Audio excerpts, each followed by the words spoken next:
KaraokeBooks. The Odyssey. Written by Homer. Translated by Samuel Butler. Book 5. Calypso. Ulysses reaches Scheria on a raft. And now, as dawn rose from her couch beside Tithonus, harbinger of light alike to mortals and immortals, the gods met in council, and with them, Jove the lord of thunder, who is their king. Thereon Minerva began to tell them of the many sufferings of Ulysses, for she pitied him away there in the house of the nymph Calypso. "Father Jove," said she, "and all you other gods that live in everlasting bliss, I hope there may never be such a thing as a kind and well-disposed ruler any more, nor one who will govern equitably. I hope they will be all henceforth cruel and unjust, for there is not one of his subjects but has forgotten Ulysses, who ruled them as though he were their father. There he is, lying in great pain in an island where dwells the nymph Calypso, who will not let him go, and he cannot get back to his own country, for he can find neither ships nor sailors to take him over the sea. Furthermore, wicked people are now trying to murder his only son Telemachus, who is coming home from Pylos and Lacedaemon, where he has been to see if he can get news of his father." "What, my dear, are you talking about?" replied her father. "Did you not send him there yourself, because you thought it would help Ulysses to get home and punish the suitors? Besides, you are perfectly able to protect Telemachus, and to see him safely home again, while the suitors have to come scurrying back without having killed him." When he had thus spoken, he said to his son Mercury, "Mercury, you are our messenger, go therefore and tell Calypso we have decreed that poor Ulysses is to return home. He is to be convoyed neither by gods nor men, but after a perilous voyage of 20 days upon a raft he is to reach fertile Scheria, the land of the Phaeacians, who are near of kin to the gods, and will honor him as though he were one of ourselves. They will send him in a ship to his own country, and will give him more bronze and gold and raiment than he would have brought back from Troy, if he had had all his prize money and had got home without disaster. This is how we have settled that he shall return to his country and his friends." Thus he spoke, and Mercury, guide and guardian, slayer of Argus, did as he was told. Forthwith he bound on his glittering golden sandals with which he could fly like the wind over land and sea. He took the wand with which he seals men's eyes in sleep or wakes them just as he pleases, and flew holding it in his hand over Pieria. Then he swooped down through the firmament till he reached the level of the sea, whose waves he skimmed like a cormorant that flies fishing every hole and corner of the ocean, and drenching its thick plumage in the spray. He flew and flew over many a weary wave, but when at last he got to the island which was his journey's end, he left the sea and went on by land till he came to the cave where the nymph Calypso lived. He found her at home.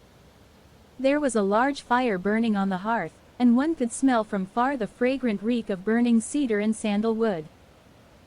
As for herself, she was busy at her loom, shooting her golden shuttle through the warp and singing beautifully. Round her cave there was a thick wood of alder, poplar, and sweet-smelling cypress trees, wherein all kinds of great birds had built their nests, owls, hawks, and chattering sea crows that occupy their business in the waters. A vine loaded with grapes was trained and grew luxuriantly about the mouth of the cave. There were also 4 running rills of water in channels cut pretty close together, and turned hither and thither so as to irrigate the beds of violets and luscious herbage over which they flowed. Even a god could not help being charmed with such a lovely spot, so Mercury stood still and looked at it, but when he had admired it sufficiently he went inside the cave. Calypso knew him at once, for the gods all know each other, no matter how far they lie from one another, but Ulysses was not within. He was on the seashore as usual, looking out upon the barren ocean with tears in his eyes, groaning and breaking his heart for sorrow. Calypso gave Mercury a seat and said, "Why have you come to see me, Mercury, honored, and ever welcome, for you do not visit me often? Say what you want, I will do it for you at once if I can, and if it can be done at all, but come inside, and let me set refreshment before you." As she spoke she drew a table loaded with ambrosia beside him and mixed him some red nectar, so Mercury ate and drank till he had had enough, and then said, "We are speaking god and goddess to one another, and you ask me why I have come here, and I will tell you truly as you would have me do. Jove sent me. It was no doing of mine. Who could possibly want to come all this way over the sea where there are no cities full of people to offer me sacrifices or choice hecatombs? Nevertheless I had to come, for none of us other gods can cross Jove, nor transgress his orders. He says that you have here the most ill-starred of all those who fought 9 years before the city of King Priam and sailed home in the 10th year after having sacked it. On their way home they sinned against Minerva, who raised both wind and waves against them, so that all his brave companions perished, and he alone was carried hither by wind and tide. Jove says that you are to let this man go at once, for it is decreed that he shall not perish here, far from his own people, but shall return to his house and country and see his friends again. Calypso trembled with rage when she heard this. You gods, she exclaimed, ought to be ashamed of yourselves. You are always jealous and hate seeing a goddess take a fancy to a mortal man, and live with him in open matrimony. So when rosy-fingered Dawn made love to Orion, you precious gods were all of you furious till Diana went and killed him in Ortygia. So again when Ceres fell in love with Iasion, and yielded to him in a thrice-plowed fallow field, Jove came to hear of it before so very long and killed Iasion with his thunderbolts. And now you are angry with me too because I have a man here. I found the poor creature sitting all alone astride of a keel, for Jove had struck his ship with lightning and sunk it in mid-ocean, so that all his crew were drowned, while he himself was driven by wind and waves onto my island. I got fond of him and cherished him, and had set my heart on making him immortal, so that he should never grow old all his days. Still I cannot cross Jove, nor bring his counsels to nothing. Therefore, if he insists upon it, let the man go beyond the seas again. But I cannot send him anywhere myself, for I have neither ships nor men who can take him. Nevertheless I will readily give him such advice, in all good faith, as will be likely to bring him safely to his own country. Then send him away, said Mercury, or Jove will be angry with you and punish you. On this he took his leave, and Calypso went out to look for Ulysses, for she had heard Jove's message. She found him sitting upon the beach with his eyes ever filled with tears, and dying of sheer homesickness, for he had got tired of Calypso, and though he was forced to sleep with her in the cave by night, it was she, not he, that would have it so. As for the daytime, he spent it on the rocks and on the seashore, weeping, crying aloud for his despair, and always looking out upon the sea. Calypso then went close up to him and said, My poor fellow, you shall not stay here grieving and fretting your life out any longer. I am going to send you away of my own free will, so go, cut some beams of wood, and make yourself a large raft with an upper deck that it may carry you safely over the sea. I will put bread, wine, and water on board to save you from starving. I will also give you clothes, and will send you a fair wind to take you home, if the gods in heaven so will it, for they know more about these things, and can settle them better than I can. Ulysses shuddered as he heard her. Now goddess, he answered, there is something behind all this. You cannot be really meaning to help me home when you bid me do such a dreadful thing as put to sea on a raft. Not even a well-found ship with a fair wind could venture on such a distant voyage. Nothing that you can say or do shall make me go on board a raft unless you first solemnly swear that you mean me no mischief. Calypso smiled at this and caressed him with her hand. You know a great deal, said she, but you are quite wrong here. May heaven above and earth below be my witnesses, with the waters of the river Styx, and this is the most solemn oath which a blessed god can take, that I mean you no sort of harm, and am only advising you to do exactly what I should do myself in your place. I am dealing with you quite straightforwardly. My heart is not made of iron, and I am very sorry for you. When she had thus spoken she led the way rapidly before him, and Ulysses followed in her steps. So the pair, goddess and man, went on and on till they came to Calypso's cave, where Ulysses took the seat that Mercury had just left. Calypso set meat and drink before him of the food that mortals eat, but her maids brought ambrosia and nectar for herself, and they laid their hands on the good things that were before them. When they had satisfied themselves with meat and drink, Calypso spoke, saying, "Ulysses, noble son of Laertes, so you would start home to your own land at once? Good luck go with you, but if you could only know how much suffering is in store for you before you get back to your own country, you would stay where you are, keep house along with me, and let me make you immortal, no matter how anxious you may be to see this wife of yours, of whom you are thinking all the time day after day. Yet I flatter myself that I am no whit less tall or well-looking than she is, for it is not to be expected that a mortal woman should compare in beauty with an immortal." "Goddess," replied Ulysses, "do not be angry with me about this. I am quite aware that my wife Penelope is nothing like so tall or so beautiful as yourself. She is only a woman, whereas you are an immortal. Nevertheless, I want to get home, and can think of nothing else. If some god wrecks me when I am on the sea, I will bear it and make the best of it. I have had infinite trouble both by land and sea already, so let this go with the rest."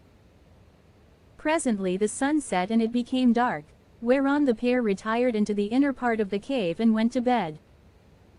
When the child of morning rosy-fingered dawn appeared, Ulysses put on his shirt and cloak, while the goddess wore a dress of a light gossamer fabric, very fine and graceful, with a beautiful golden girdle about her waist and a veil to cover her head.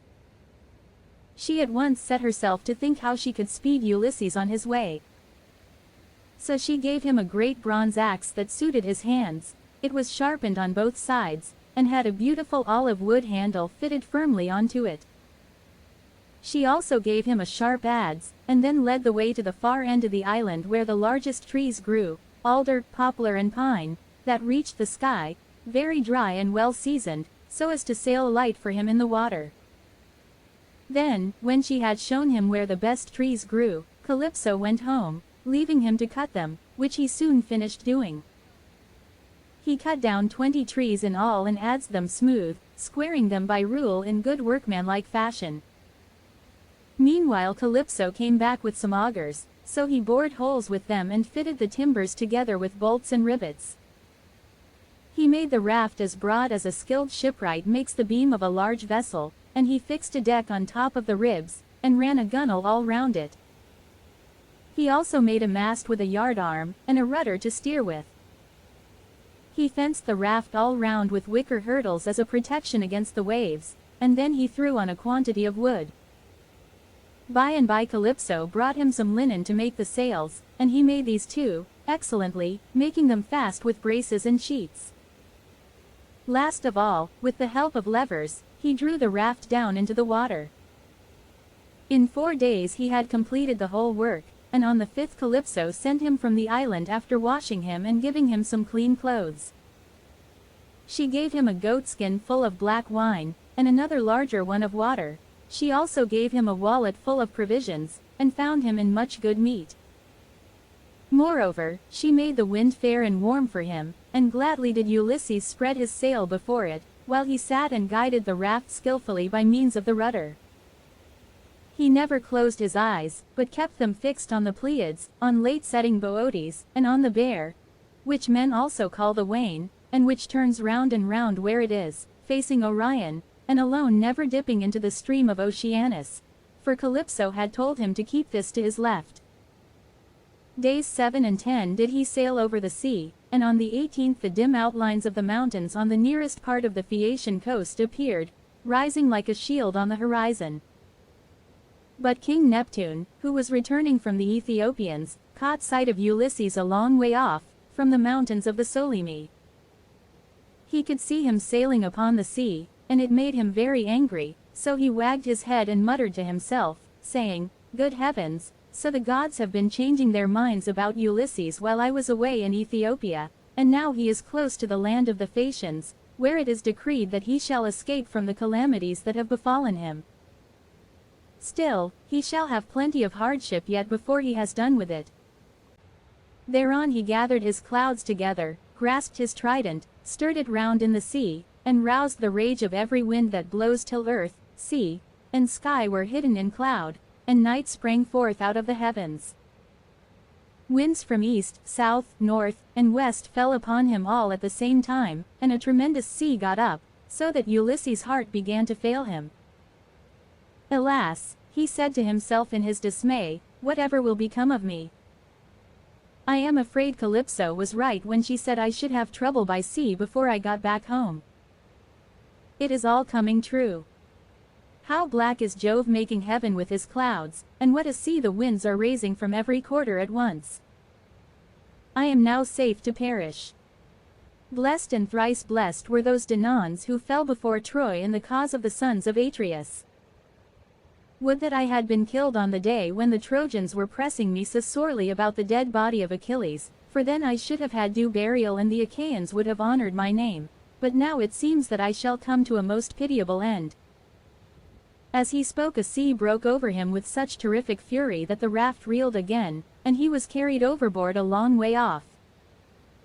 He let go the helm, and the force of the hurricane was so great that it broke the mast halfway up, and both sail and yard went over into the sea.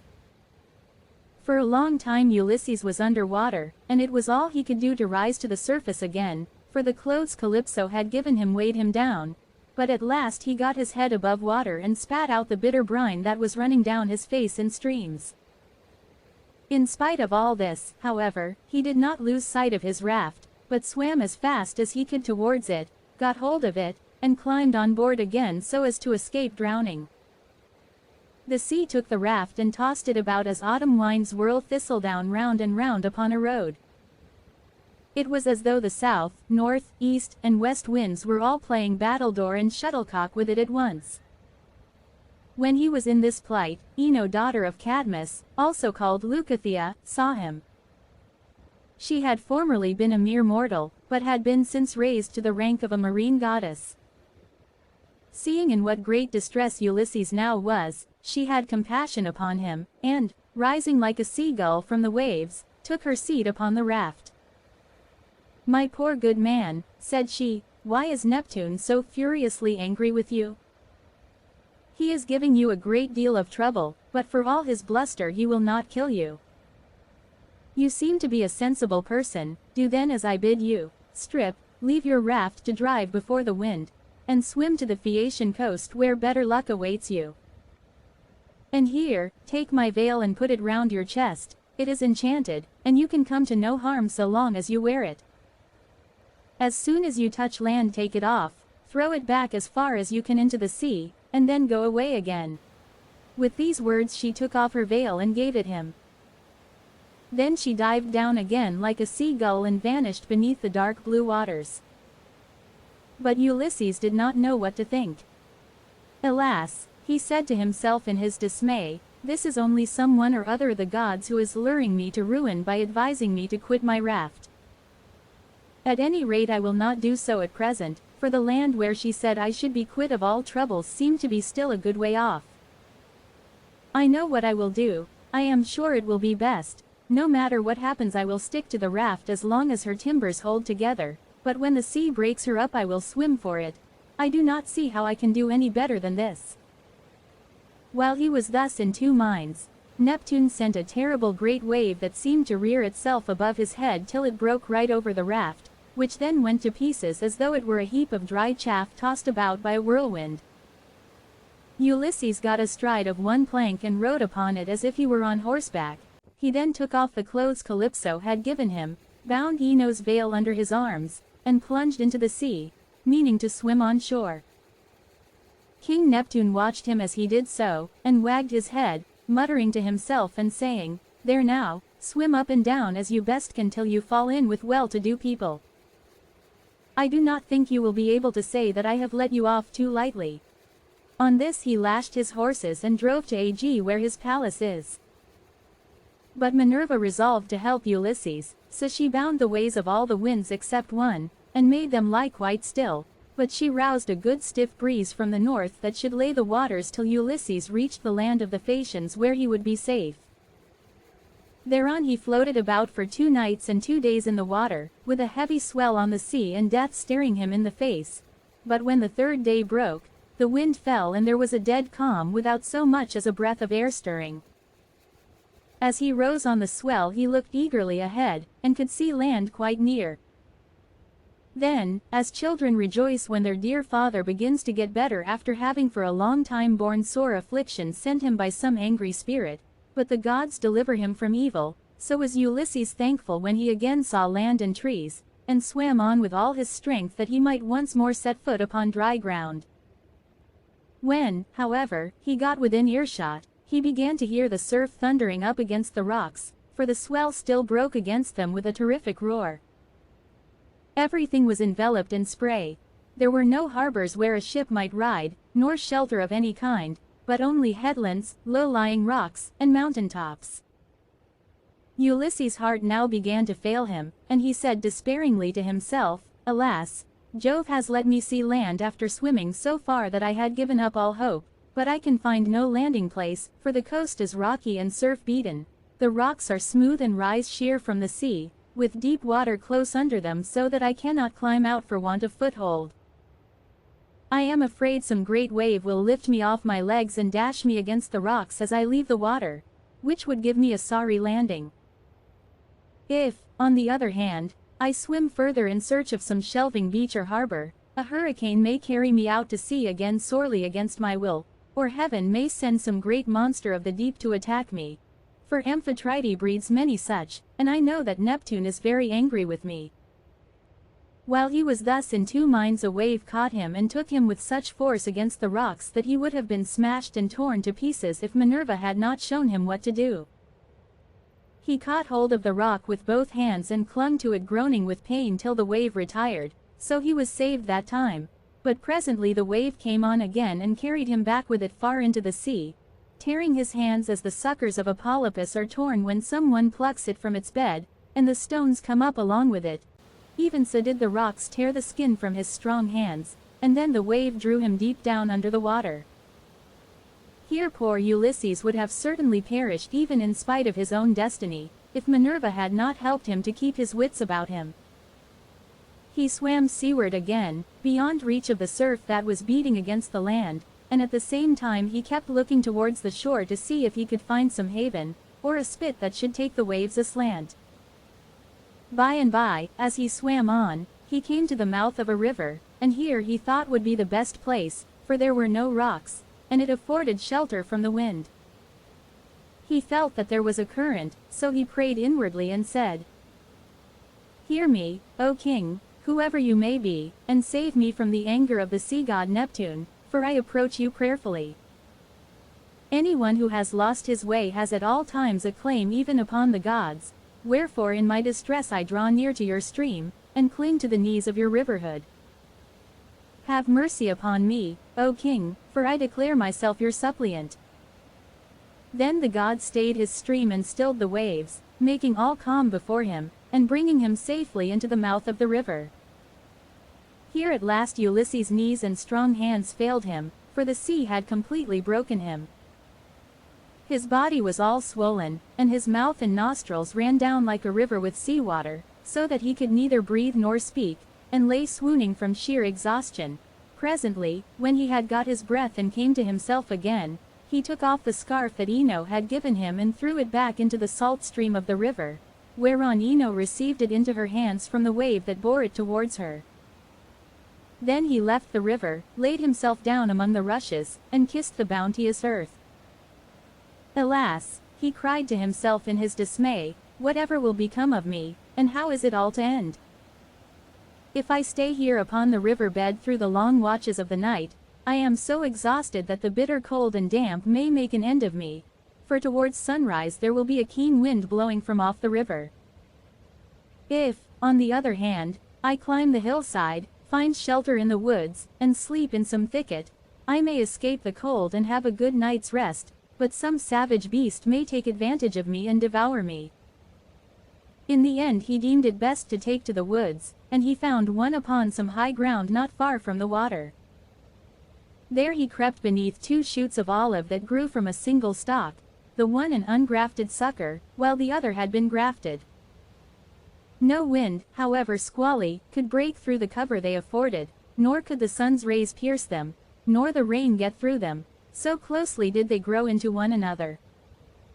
Ulysses crept under these and began to make himself a bed to lie on, for there was a great litter of dead leaves lying about, enough to make a covering for 2 or 3 men even in hard winter weather. He was glad enough to see this, so he laid himself down and heaped the leaves all round him. Then, as one who lives alone in the country, far from any neighbor, hides a brand as fire seed in the ashes to save himself from having to get a light elsewhere, even so did Ulysses cover himself up with leaves, and Minerva shed a sweet sleep upon his eyes, closed his eyelids, and made him lose all memories of his sorrows. If you liked what you heard, please subscribe to the channel.